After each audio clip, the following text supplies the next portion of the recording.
আচ্ছা, জীবনে কখনো কোনো মৃত ব্যক্তিকে গোসল করিয়েছেন? যদি কখনো সুযোগ হয় তাহলে সেই মৃত ব্যক্তিকে গোসল করাবেন। তখন খুব কাছ থেকে দেখবেন মৃত মানুষের দেহটা কতটা অসহায় লাগে, মৃত্যুর পরে মানুষের দেহ কতটা ভয়ের কারণ হয়ে দাঁড়ায়।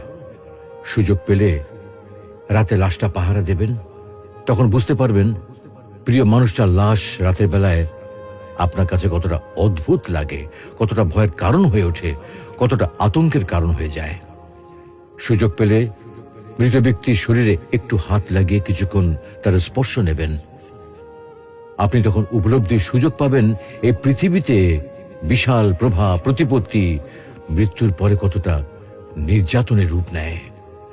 সুযোগ পেলে আপনজনদের লাশ কবরে নামাবেন খুব আগ্রহ নিয়ে।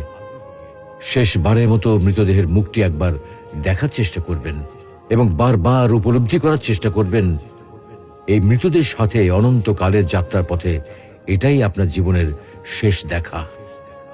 সুযোগ পেলে মাঝে মধ্যে কবরস্থানে গিয়ে নীরবে কিছুক্ষণ দাঁড়াবেন।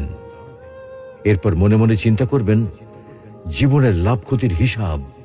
এই মৃত মানুষগুলো এই পৃথিবীতে কি করে গেছেন, কাদের রেখে গেছেন। যাদের রেখে গেছেন তারা কি কখনো এই মৃত মানুষগুলোকে স্মরণ করার জন্য কবরস্থানের